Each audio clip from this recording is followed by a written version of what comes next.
नमस्कार। देश की बात में पहले बात उत्तर प्रदेश के उन 22,000 सरकारी एम्बुलेंस कर्मचारियों की जो हड़ताल पर हैं। उत्तर प्रदेश में 102, 108 और एएलएस यानी advance life support system ambulances सेवा उपलब्ध है, लेकिन 5,000 सरकारी एम्बुलेंस चलाने वाले कर्मचारियों की हड़ताल से स्वास्थ्य सेवाओं पर बड़ा असर पड़ा है।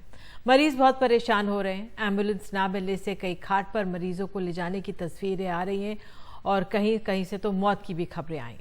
राज्य के तमाम जिलों में प्रदर्शन कर रहे ये कर्मचारी कहीं छटनी पर रोक की मांग कर रहे हैं तो कहीं बेहतर सुविधाओं की। एक रिपोर्ट। पूरे उत्तर प्रदेश में चलने वाली तकरीबन 4780 एम्बुलेंस जो हैं हड़ताल की वजह से बंद कर दी गई हैं। एम्बुलेंस सर्विस से जुड़े हुए जो कर्मचारी हैं हमारे पीछे नजर आ रहे हैं, ये यहाँ पे नारेबाजी कर रहे हैं। ये उत्तर प्रदेश के अलग अलग जिलों से आए हुए यहाँ कर्मचारी हैं। लखनऊ के इको गार्डन में चल रहे इस प्रदर्शन के अलावा यूपी के तमाम जिलों में ऐसे प्रदर्शन हो रहे हैं। गोरखपुर, सीतापुर, हरदोई, रायबरेली, कानपुर, बलिया, प्रतापगढ़, गोंडा, हापुड़, उन्नाव समेत तमाम जिलों से ऐसी खबरें आ रही हैं। इनकी मांग है कि ठेके पे प्राइवेट कंपनी के लिए काम करने वाले एम्बुलेंस कर्मचारियों को सरकारी नौकरी दी जाए या उनकी तनख्वाह बढ़ाई जाए, ड्यूटी से ज़्यादा काम का ओवरटाइम मिले, कर्मचारियों की छटनी ना की जाए और कर्मचारियों का बीमा हो। अगर यह हमारी मांगे नहीं मानी जाती है तो हमारा धरना और आंदोलन पुरजोर तरीके से होगा और कल 12 बजे तक हमारे सभी पूरे प्रदेश के सभी एम्बुलेंस कर्मी जिन आम जनमानस को सेवा दे रहे हैं वह भी सेवा देना ठप करके लखनऊ के इको गार्डन में मौजूद होंगे। एम्बुलेंस की हड़ताल से मरीजों पे मुसीबत टूट पड़ी है। प्रदेश के तमाम अस्पतालों में लोग मरीजों को कहीं ठेलों से अस्पताल ला रहे हैं तो कहीं ऑटो रिक्शा में मरीज को तकलीफ देकर ढो रहे हैं तो कहीं खाट पे रखकर लाए जा रहे हैं। हरदोई जिला अस्पताल में सुनीता अपने एक बीमार रिश्तेदार की खाट डाला पे लेके आई हैं। एक बाल्टी खून गिरा है सब। अच्छा, लेके कैसे आए वहाँ से? डाला पर लाए। क्यों एम्बुलेंस नहीं मिली? हमारे चारों तरफ ये वे एम्बुलेंस नज़र आ रही हैं जो लखनऊ के लालबाग गर्ल्स कॉलेज में हड़ताली एम्बुलेंस कर्मचारियों से लेकर के यहाँ पे खड़ी की गई हैं। सरकार का कहना है कि स्वास्थ्य सेवाओं को बंद नहीं होने दिया जा सकता है, लिहाजा अंदर भर्ती हो रही है नए एम्बुलेंस चलाने वालों की और नए टेक्नीशियंस की, ताकि इनको दोबारा से चलाया जा सके। सरकार ने इस व्यवस्था को बहाल करने के लिए अपने स्तर से सभी जिलाधिकारी को बोल दिया कि जो ड्राइवर नहीं काम करेंगे उनसे चाबी ले लिया जाए और चाबी लेने के बाद हम चाहे आरटीओ के माध्यम से या अपने स्वास्थ्य विभाग के पुराने ड्राइवर्स के माध्यम से उसको हम संचालन करेंगे। समान वेतन लागू हो। सरकार हड़ताल तोड़वाने के लिए नई भर्तियां कर रही है। उन्हें एम्बुलेंस सेवा की ट्रेनिंग दी जाएगी, लेकिन ये इतनी जल्दी संभव नहीं है। एम्बुलेंस इमरजेंसी मेडिकल सर्विस है जिसकी जान बचाने के लिए फौरन ज़रूरत होती है। लखनऊ में कैमरामैन विनीत कुमार वर्मा के साथ कमाल खान, एनडीटीवी इंडिया। और हमारे साथ कमाल खान मौजूद हैं। कमाल, तो ये संख्या अगर 22,000 इन कर्मचारियों की है, इनकी समस्या हल होती हुई कैसे देख रहे हैं? क्योंकि चुनावी राज्य है ये, ऐसे में सरकार की पूरी कोशिश होगी कि इनकी बातें मानी जाएं। उस लिहाज से क्या हालात देख रहे हैं आप? देखिए, अभी तक तो सरकार उनकी बातें मान नहीं रही है। वो उनका ये कहना है कि जो एम्बुलेंस का ऑपरेशन है ये आउटसोर्स किया हुआ सरकार ने। तो इन कर्मचारियों का कहना है कि जो कंपनी है वो सरकार से ज्यादा पेमेंट लेती है, उन्हें कम देती है। कंपनी वाले कहते हैं कि नहीं, हम तो एक उनसे साइन कराते हैं कॉन्ट्रैक्ट पे और वो जानबूझकर अपनी मर्जी से ये नौकरी करने के लिए आते हैं। लेकिन ये जो एम्बुलेंस चलाने वाले हैं, इनका कहना है कि जब कोविड में इतनी मौतें हो रही थी, हर कोई इतना डरा हुआ था, घर से बाहर नहीं निकल रहा था, यही वो लोग थे जो लोगों की जान बचाने के लिए कोविड के पेशेंट्स को पूरे यूपी में यहाँ से वहाँ अस्पताल उनके घर पहुंचाने का काम कर रहे थे। इनको फ्रंटलाइन वर्कर माना गया, लेकिन अब जब वो अपनी मांग उठा रहे हैं तो कोई सुनने के लिए तैयार नहीं है। तो ये बेहतर सुविधाएं चाहते हैं, कुछ बीमा चाहते हैं, ओवर टाइम चाहते हैं और ये कहते हैं कि सबसे बेहतर तो ये होगा कि अगर इनको नेशनल हेल्थ मिशन के तहत सरकारी कर्मचारी बना दिया जाए तो इनकी जो जॉब सिक्योरिटी जो है वो थोड़ा बढ़ जाएगी। अभी जो फौरी मुद्दा है वो ये है कि 3 तरह की एम्बुलेंस है, उनमें एक तरह की एम्बुलेंस की सर्विस किसी नई कंपनी को दे दी गई है, वो पुराने कर्मचारियों की छटनी करके अपने कर्मचारी रख रही है। तो ये हड़ताल उससे शुरू हुई थी और बहुत सारे मुद्दे जो उनके पुराने हैं वो उसमें जुड़ गए हैं। 22,000 लोगों का रिप्लेसमेंट तैयार करना बहुत मुश्किल काम है, उसमें बहुत वक्त लगेगा। और ये एक इमरजेंसी मेडिकल सर्विस है कि आदमी को जान बचाने के लिए फौरन एम्बुलेंस की जरूरत होती है। तो नई भर्ती के बजाय इनसे बातचीत करके इनकी हड़ताल खत्म कराई जाए, यही एक उपाय है। बिल्कुल कमाल, लेकिन हम वो भी सुन रहे थे जो सरकार की तरफ से बयान आया कि चाबी ली जा रही है और अन्य को भर्ती किया जा रहा है, तो उनको भी तनख्वाह दी जाएगी। अब सरकार के पास भी आर्थिक तौर पर हमेशा सरकार कहती है इतने पैसे नहीं हैं, और अगर इनको नियमित किया जाएगा तो सरकार की अपने अपने सवाल और चुनौतियां होती हैं। तो ये जो समस्या का निवारण होता हुआ क्या हम देख पाएंगे? नहीं, ये जो भर्ती हो रही है सरकार नहीं कर रही है। सरकार ने जिस एजेंसी को कॉन्ट्रैक्ट दिया है एम्बुलेंस चलाने का, उस एजेंसी के लोग बैठ करके ये कॉन्ट्रैक्ट पे ड्राइवर्स की नियुक्ति कर रहे हैं। लेकिन जो पुराने एक्सपर्ट लोग हैं, सिर्फ गाड़ी चलाना जरूरत नहीं होती है, उसमें और भी टेक्निकल स्टाफ भी, मेडिकल स्टाफ भी होता है। 4 लोग होते हैं एक एम्बुलेंस में, भर्ती होते हैं हर एम्बुलेंस पे। तो उसके लिए उन लोगों को मेडिकल ट्रेनिंग देना और एम्बुलेंस की जो इमरजेंसी सर्विस है उसके लिए ट्रेनिंग देना, ये सब बड़ा काम है और मुश्किल काम है। बिल्कुल कमाल, और ये बहुत ज़रूरी है कि इस समय सरकार ये सोचे, इन कर्मचारियों के हड़ताल के बारे में सोचे कि किस तरह से, क्योंकि ये स्पेशलिस्ट हैं और उन्होंने अपना योगदान दिया है कोरोना काल में जब दूसरी लहर थी, जिस तरह से त्राहिमाम बचा हुआ था, और अभी भी तीसरी लहर की आहट है। तो ऐसे में क्या रास्ता निकालती है सरकार, इस पर नजर रहेगी। बहुत बहुत धन्यवाद जुड़ने के लिए कमाल। और वाकई में कोरोना काल में स्वास्थ्य सेवाओं पर ध्यान बनाए रखने की जरूरत है, क्योंकि संक्रमण बना हुआ है। देश के 22 जिले स्वास्थ्य मंत्रालय के लिए चिंता का सबब बने हुए हैं। यही महीने भर में कोरोना के मामलों में लगातार बढ़ोतरी देखी जा रही है। इन 4 हफ्तों में तो कुछ जिलों में मामले 300% से ज्यादा तक बढ़े हैं। एक रिपोर्ट। केरल, महाराष्ट्र और उत्तर पूर्व के राज्यों से रोजाना 80% के आसपास कोरोना के मामले रिपोर्ट हो रहे हैं। दरअसल 22 जिलों ने चिंता बढ़ा रखी है। इनमें केरल के 7 जिले, महाराष्ट्र के 2 और उत्तर पूर्व के 11 जिले शामिल हैं। आज की प्रेस वार्ता में पहली बारी जो एक चीज उभर के आई है कुछ दिनों के अरसे के बाद, कि कुछ ज़िलों में पिछले 4 हफ्तों में डिक्रीज़ की बजाय इंक्रीज़ हमारे पास विजिबल हुई है। तो आज हमने उसको सामने चिन्हित किया है।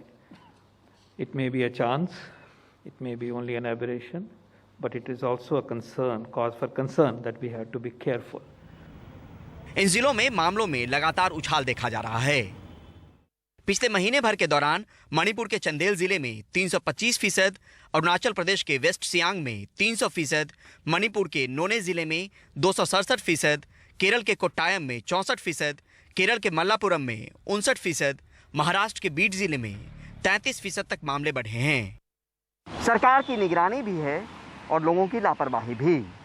वायरस का बहरूपिया होना भी है और जिम्मेदार हमारा व्यवहार भी। नई दिल्ली से परिमल कुमार, एनडीटीवी इंडिया। और आपको बता दें कि अब हम महाराष्ट्र की खबर आपको दिखाने जा रहे हैं। महाराष्ट्र में किस तरह से केरल में जिस तरह से वीकेंड लॉकडाउन है वो हटा दिया गया, और महाराष्ट्र के बीड और शोलापुर ऐसे इलाके हैं जहां पर संक्रमण तेजी से बढ़ रहा है, और इसी के तहत चिंता यहां पर बनी हुई है। आइए देखते हैं महाराष्ट्र से ये रिपोर्ट। केरल में कोरोना का प्रकोप फिर लौटा है। महाराष्ट्र में भी कुछ जिले संक्रमण के मामलों में बीच बीच में उछाल देख रहे हैं। ऐसे में राज्य से कोरोना की तीसरी लहर की आहट समझ तमाम जिलों को अलर्ट कर रहा है। केरला में जो केसेस बढ़ रहे हैं, केरला ये तो एक मैं तो ये कहूँगा कि वो थर्ड वेव का एक शुरुआत ही हो सकता है, अगर इस तरह से केसेस नंबर्स अगर बहुत बढ़ रहे हैं तो हमने महाराष्ट्र में थर्ड वेव की पूरी तैयारी की है। ख़ास तौर पर जो भी गवर्नमेंट ऑफ इंडिया ने ICMR ने हमें कहा कि पीडियाट्रिक्स की तरफ ध्यान रखो, तो उस पर भी हमने बहुत ज़्यादा एम्फेसाइज किया है, यानी उस पर ज़्यादा ध्यान रखा है। देश में बढ़ते मामलों के बीच भारत के जिन 22 जिलों में हालात चिंताजनक बताए जा रहे हैं, उनमें महाराष्ट्र के बीड़ और सोलापुर भी शामिल हैं। 28 जून के आंकड़े से तुलना करें तो अभी बीड़ में संक्रमण का आंकड़ा 88% बढ़ा है, तो सोलापुर में 125%। डेली पॉजिटिविटी रेट 4% से बढ़कर 5.5% के करीब है। साप्ताहिक पॉजिटिविटी आंकड़ों को देखें तो 9 जिले 5% के करीब या इससे ऊपर पॉजिटिविटी रिपोर्ट कर रहे हैं, जो राज्य की साप्ताहिक पॉजिटिविटी 3.8% से ऊपर है। इनमें सबसे ज्यादा पॉजिटिविटी रेट सतारा में 8% है, पुणे में 7.23%, कोल्हापुर में 7.18%, सांगली में 6.91%, सिंधुदुर्ग में 6.49%, सोलापुर में 5.90%, अहमदनगर में 4.95%, बीड़ में 4.88%, तो रायगढ़ में 4.7% साप्ताहिक पॉजिटिविटी रेट है। बीड़ का टीकाकरण कवरेज सबसे कम है। जिले में जिन वयस्कों को टीका लगना है, उनकी आबादी करीब 29 लाख है, लेकिन केवल 18% ही वैक्सीन के दायरे में आए हैं। तो वहीं वैक्सीन के लिए सोलापुर की टारगेट एडल्ट आबादी करीब 36 लाख है, लेकिन 1.5 लाख को ही पूरी तरह वैक्सीनेट किया गया है।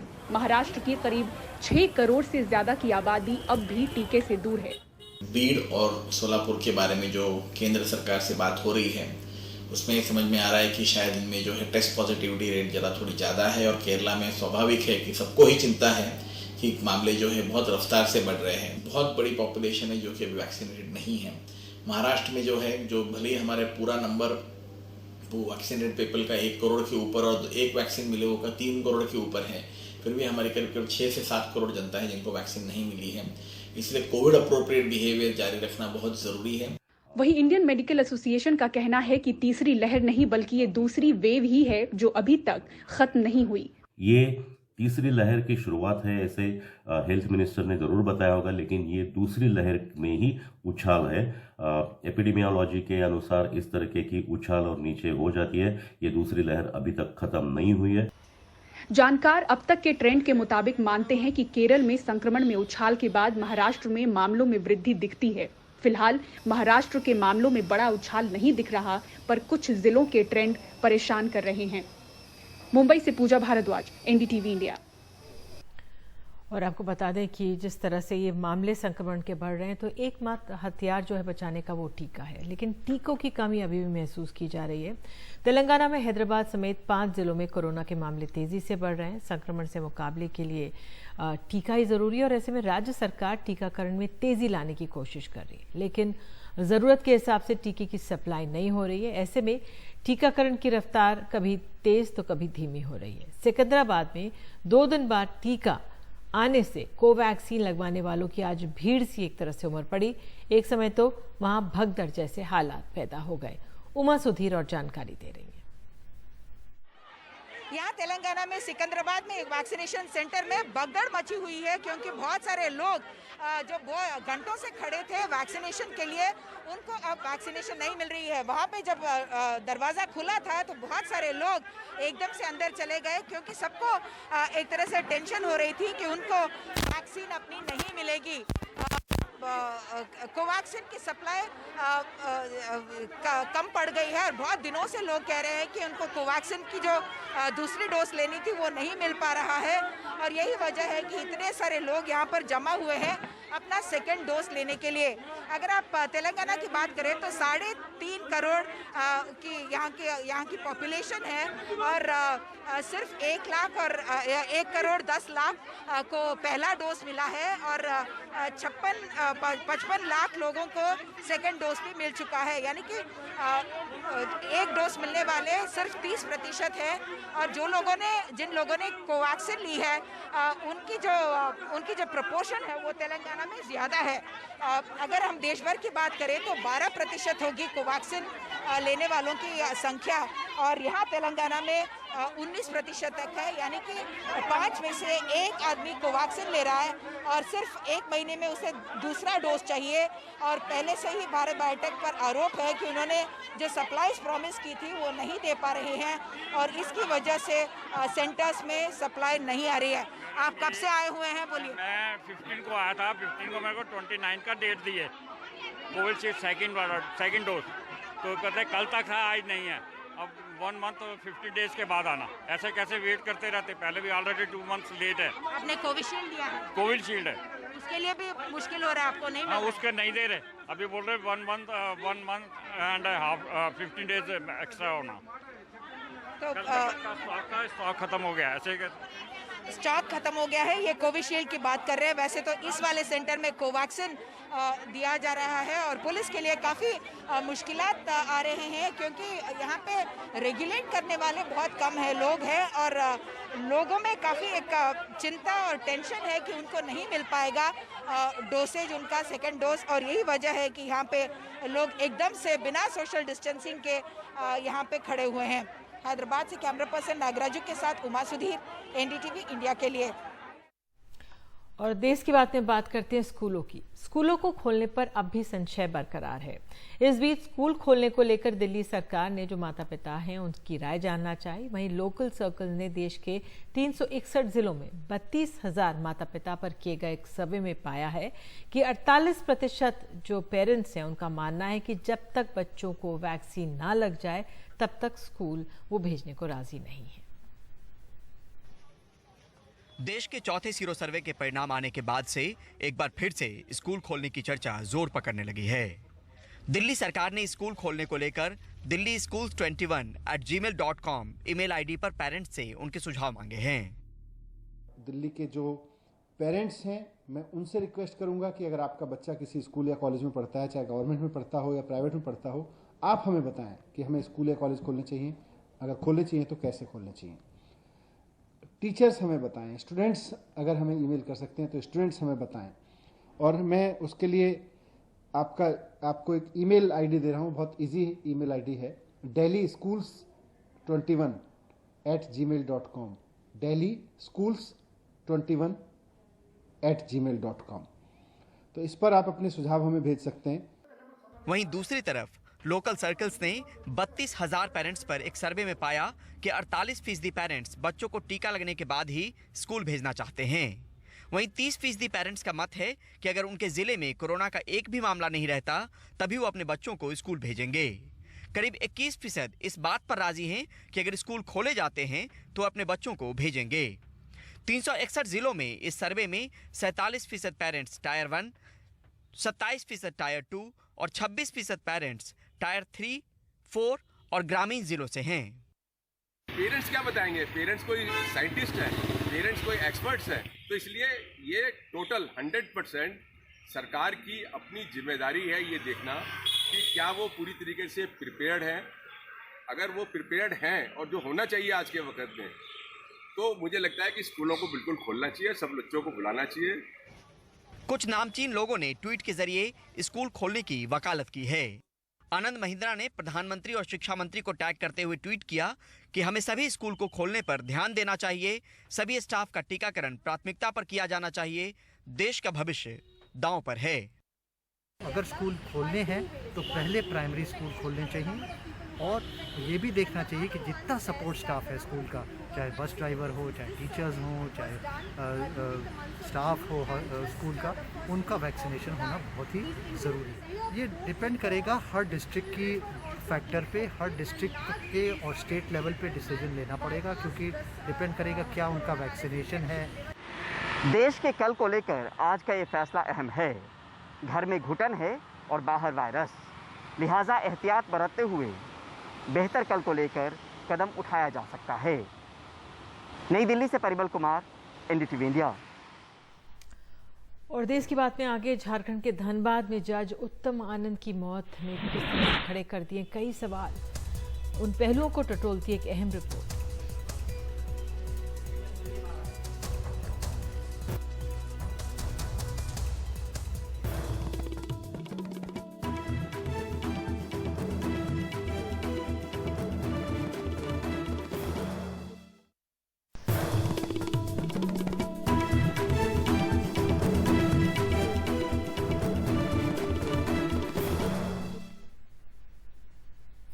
झारखंड के धनबाद में जिला और सत्र न्यायाधीश उत्तम आनंद की मौत के संबंध में 2 लोगों को, जिसमें ऑटो चालक शामिल है, गिरफ्तार किया गया है। झारखंड हाई कोर्ट ने इसे हिट एंड रन का मामला मानने से इनकार करते हुए कहा है कि ये हत्या का मामला है। इस जांच की मॉनिटरिंग वो करेगा और झारखंड पुलिस ने कोई कोताही बरती तो सीबीआई को जांच का काम देने का आदेश दे सकता है। धनबाद शहर के बीचों बीच बुधवार सुबह 5:30 बजे एडीजे उत्तम आनंद को इस तरह चिन्हित कर धक्का मारा गया।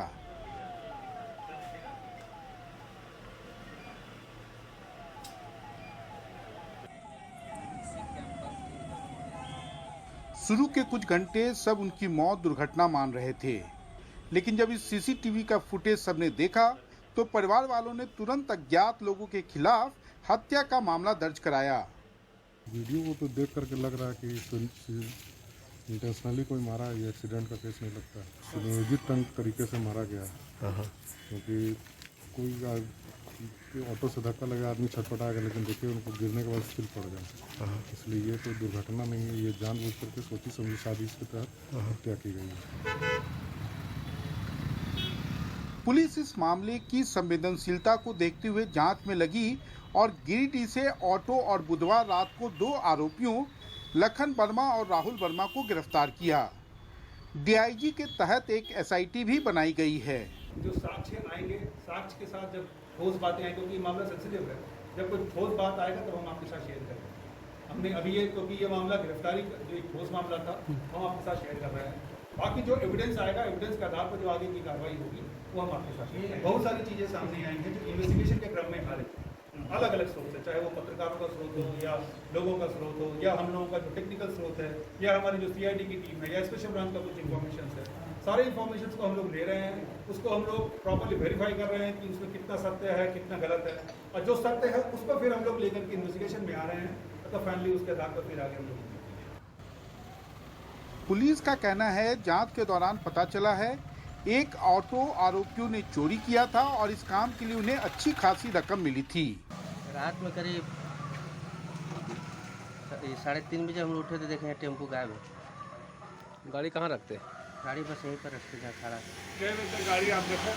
करीब हम लोग 11:30 बजे तक जगल थे, उसके लगे।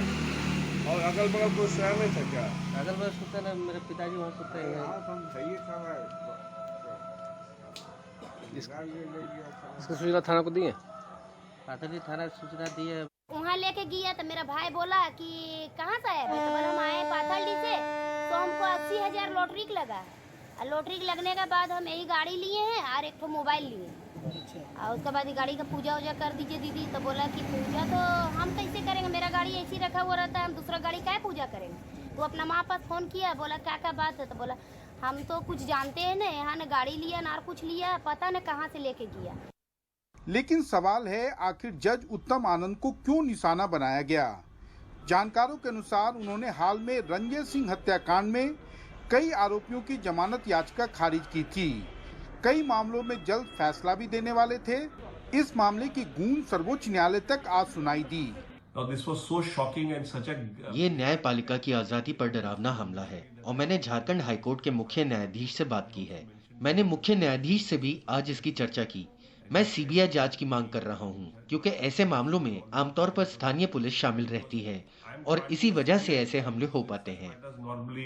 The local police is involved because that is how such a brazen attempt can take place.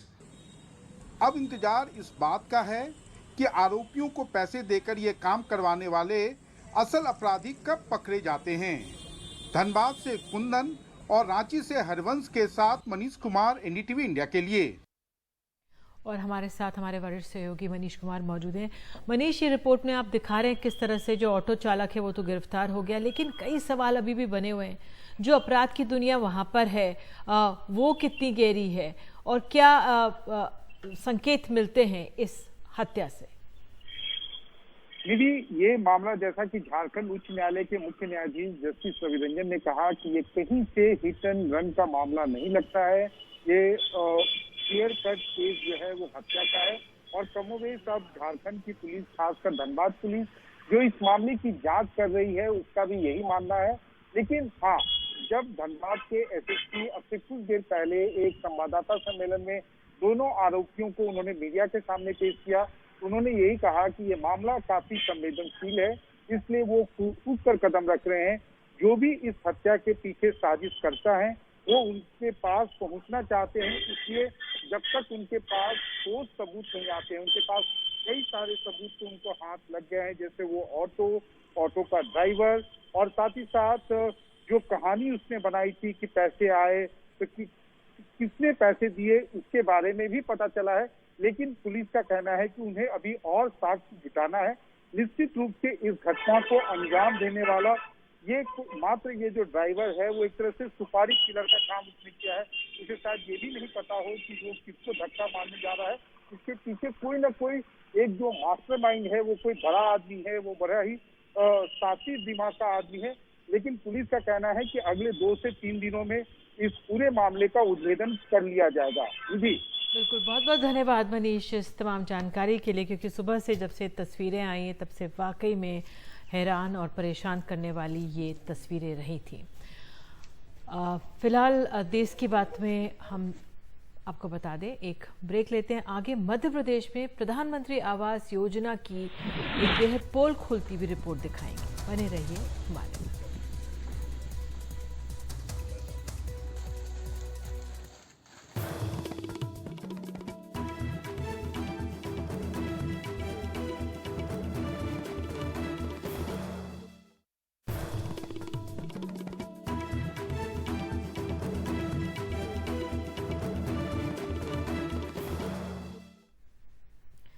और अब खबर है मध्य प्रदेश से। सरकार कहती है कि साल 2022 तक सभी को पक्के मकान मिल जाएंगे। प्रधानमंत्री आवास योजना के तहत दावे हैं, इश्तेहार भी हैं, मगर मध्य प्रदेश में सच्चाई परेशान करने वाली है। सरकारी दावों की पोल खोलती ये रिपोर्ट।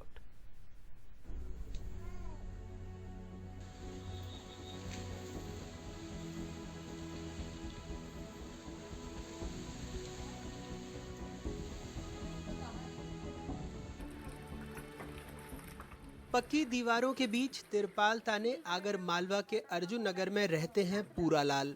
पक्की दीवारें प्रधानमंत्री आवास योजना के तहत साल भर मिली पहली किश्त से बन गईं, दूसरी किश्त अटकी है।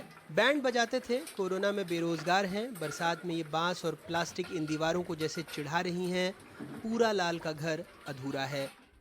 1 लाख रुपए मिले सर, तो 1 लाख रुपए में हमारा ये नीचे से बाहर भी निकला, ये इतना है हो गया है। इधर उधर से कर्जा करके हमने इसको बनाया है, इधर जुगाड़ पानी करके बनाया है। छोटे छोटे बच्चे हैं सर, और कर्जा उछिल तो हो गया है, तो अभी और किस्त का कोई ठिकाना ही नहीं है ना। हम जा के परेशान हो गए, कुछ सुनता ही नहीं है सर, क्या करें अब इसका। किस्त का इंतजार है कि डल जा, तो हमारा सब डल जा, पूरे बिस्तर गिले हो गए। बच्चे छोटे छोटे हैं, कहाँ लेके जाए हम। हमारे साथी जफर मुल्तानी लक्ष्मणपुरा में अमीन शेख के घर आए हैं, जिसका सीधा सा इतना पता है, ये घर जो है चारों तरफ से खुला है। गाना नहीं, हकीकत है। बरसात में गृहस्थी का सारा सामान भीग गया, पड़ोसी ने आसरा दिया। गीले चूल्हे में कहीं उज्ज्वला योजना की हकीकत भी दिख जाएगी। कोरोना में मजदूरी मिली तो चूल्हा जल जाता है, नहीं तो रोटी के लिए भी दूसरों के आसरे हैं। देखो ये परेशानियाँ, ये दीवार गिर गई थी, ये पूरा खुला है। ये दीवार गिर गई थी तो ये कर्ज लेके बनाया मैंने। इसके बाद में यहाँ देखो सब पानी भरा हुआ है, ये यहाँ पानी भरा हुआ है, ये खुला है पूरा। पैसा मेरे को मिल नहीं रहा कहीं से, तो छोड़ दिया मैंने इसका काम। बालू बरसात में खुद भीगने से बच पाए या नहीं, भगवान की तस्वीर बचाने की जुगत में है। 13 लोगों के परिवार को पालने में शायद यहाँ भी उज्ज्वला का चूल्हा चूल्हे में फूंक गया। कोरोना में मजदूरी मिल नहीं रही। बीजेपी की सरकार छत दिलवा पाए या नहीं, पोस्टर बैनर छत की जुगत के काम आ रहे हैं। एक किस्त आई हमारी, उसके बाद कोई किस्त ही नहीं आई। मकान पूरा खुला पड़ा। नगर पालिका में जा के परेशान हो गए, बस आ रही है किस्त आ रही है, किस्त ही नहीं है अभी तक, जा के थक गए हम। काश इलाके के घर प्रधानमंत्री आवास योजना के विज्ञापनों की तरह चटक रंग बिरंगे होते, वो तो सब एक जैसे बेरंग हैं। रशीदा भी बेवा हैं, 3 बच्चों की जिम्मेदारी, कोरोना में काम नहीं, छत की जगह टीन लगाया है। सगुन बाई की तकलीफ भी एक जैसी कि तकलीफें खुले दरवाजे के बाहर खड़ी हैं। पहले किस्त ये खाली अभी तो ही नहीं हमारे किस्तों बाकी। मैं 2 बच्चे 3 बच्चे मेरा किस्तन पूरा करूंगी मैं, बताओ। मान सब नुकसान हो गया, हमारा बिस्तर भी गिले हो गए, गाँव नाच गिले हो गए, कहाँ से हम क्या करें बताओ, कहाँ जो जाए हम रहने के लिए। बरसात के टाइम है, अभी तो गिल्ला हो वही रहने, बिस्तर वगैरह बर्तन हिगरा छोरी सभी परेशानी हम। आगर मालवा में नगर पालिका परिषद ने योजना के तहत दूसरी डीपीआर तैयार की, जिसमें 1500 से अधिक लोगों का चयन हुआ। 732 हितग्राहियों को पहली किश्त के 1 लाख रुपए मिल गए, दूसरी का इंतजार है। अधिकारी बजट के लिए रो रहे हैं। 7 माह पहले मेरे पास 7 करोड़ 32 लाख रुपए प्राप्त हुए थे, जो 732 लोगों को 1-1 लाख रुपए की किस्त दे चुका हूँ। शेष राशि की बार डिमांड कर चुका हूँ, एवं अभी वीसी हुई थी प्रधानमंत्री आवास योजना के बारे में, तो अभी मैंने श्रीमान आयुक्त महोदय से निवेदन करा था, सर पैसे डालना है, छत नहीं है गरीबों को, और वो खुले में या किराए से रह रहे हैं, बड़ी दिक्कत पड़ रही है। तो उन्होंने मुझे कहा था 8 से 10 दिन के अंदर अंदर आपको 350 लाख रुपए डाल दिए जाएंगे, जो अभी मतलब 8 दिन तो हो चुके हैं। संभावना है 1 सप्ताह के अंदर अंदर राशि आ जाए, तत्काल भुगतान कर दिया। शायद यही वजह है कि प्रधानमंत्री आवास योजना ग्रामीण के क्रियान्वयन की ओवरऑल रैंकिंग में मध्य प्रदेश 79.6 अंकों के साथ चौथे नंबर पर है। इस सूची में यूपी, राजस्थान और झारखंड भी मध्य प्रदेश से बेहतर हैं। मध्य प्रदेश में प्रधानमंत्री आवास ग्रामीण योजना के तहत कुल लक्ष्य 32,27,131 घरों का है। स्वीकृति मिली है अब तक 26,26,943 यानी 81.4। निर्माण हुआ है 19,37,812 यानी लगभग 60.05% घरों का। वहीं प्रधानमंत्री आवास शहरी में कुल स्वीकृति है 8,53,075 घरों की, बने हैं 4,51,334 यानी 52.9%। कुल मिलाकर ग्रामीण शहरी दोनों इलाकों में निर्माण आधे से थोड़ा ज़्यादा। ऐसे में क्या 2022 तक सबको पक्के मकान का ख्वाब हकीकत में बदल पाएगा? आप शायद ही यकीन करेंगे कि कई बार सरकारें योजनाओं से ज़्यादा तो विज्ञापनों में खर्च कर देती हैं। बहरहाल प्रधानमंत्री आवास योजना के हितग्राही शायद यही सोच रहे होंगे कि ऐ खुदा मुझे इतना काबिल कर दे कि मेरे मकान को घर कर दे। उम्मीद है इन हितग्राहियों की तकलीफ़ें सरकार समझेगी और उन्हें जल्द ही छत मिल जाएगी, और उसके बाद चाहे तो सरकार भी ऐसे बड़े बड़े विज्ञापन लगा ले। आगर मालवा से जफर मुल्तानी और भोपाल से कैमरा पर्सन रिजवान खान के साथ अनुराग द्वारी, एनडीटीवी इंडिया। और देश की बात में आगे, बॉर्डर को लेकर असम और मिजोरम के बीच शांति का क्या है?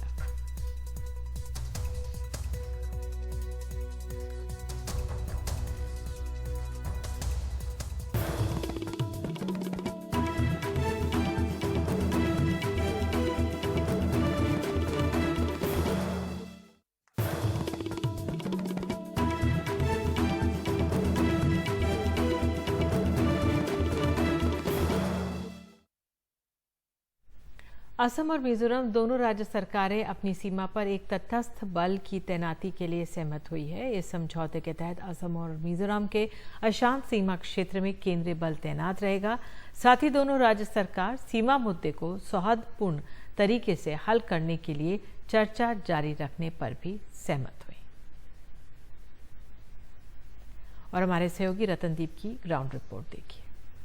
पिछले सोमवार के झड़प के बाद, जिसमें असम पुलिस के 5 जवान मारे गए और लगभग 50 लोग उसमें घायल हुए थे, अब तक और कोई बड़ी घटना नहीं हुई है। शांति एक तरह से लौट के आई है असम मिजोरम बॉर्डर में। हम इस वक्त असम मिजोरम बॉर्डर पे ही जो नेशनल हाईवे है, जो नेशनल हाईवे सिलचर को मिजोरम की राजधानी आइजॉल से जोड़ता है, उस पे हैं। यही वो नेशनल हाईवे है 180 किलोमीटर्स, जो कि मिजोरम का लाइफ लाइन माना जाता है। और इस लाइफ लाइन में अब आप देख सकते हैं सेंट्रल सिक्योरिटी फोर्सेस हैं, सीआरपीएफ को न्यूट्रल फोर्स के हिसाब में यहाँ पे डिप्लॉय किया गया है। और जब से इनकी डिप्लॉयमेंट हुई है तब से एक शांति बहाल हुई है और एक पैल्पेबल टेंशन ज़रूर है, इमोशन ज़रूर हाई है दोनों साइड में।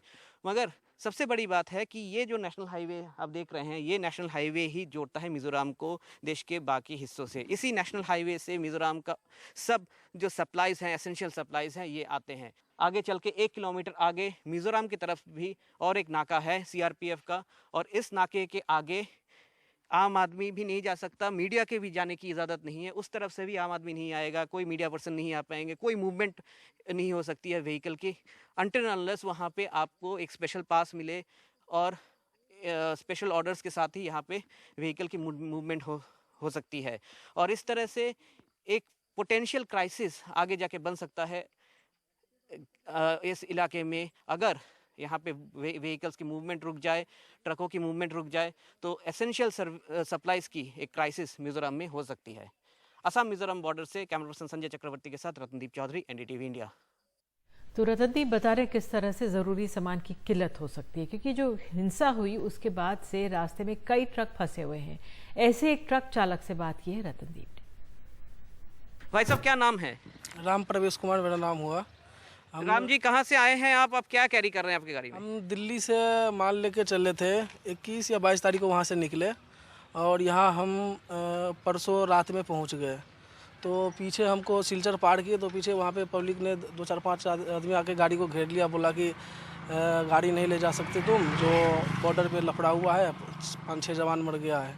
तो मैंने रात भर उधर ही गाड़ी रोक दिया। फिर सुबह में गाड़ी लेके आया इधर, तो पीछे लगभग 4-5 आदमी आकर के गाड़ी को रोक लिया। मैंने कि बोला कि भैया कि देखो ये हॉस्पिटल का माल है, ये ऑक्सीजन मशीन है, जो सिविल हॉस्पिटल आइजोल जाना है और कोला सिविल हॉस्पिटल में जाना है। तो उसने बोला कि नहीं, जो नहीं जाने देंगे, जो हमारे जवान को मार दिया मिजोरम पुलिस वाले, जो हम इधर से ऑक्सीजन नहीं जाने देंगे, कोई सामान नहीं जाने देंगे, कोई ट्रक नहीं जाने देंगे। कल पूरे दिन हमने पीछा खड़ा रहा। आज सुबह में देखा कि 1-2 ट्रक जा रहा है, तो मैंने भी वहाँ से गाड़ी लेके निकला। तो अभी यहाँ पे आया तो एक स्कॉर्पियो वाले थे और 2-3 आदमी बाइक से आया। हमको बोला कि यहाँ से गाड़ी आगे मत बढ़ाना, नहीं तो गाड़ी में तोड़फोड़ हो जाएगा।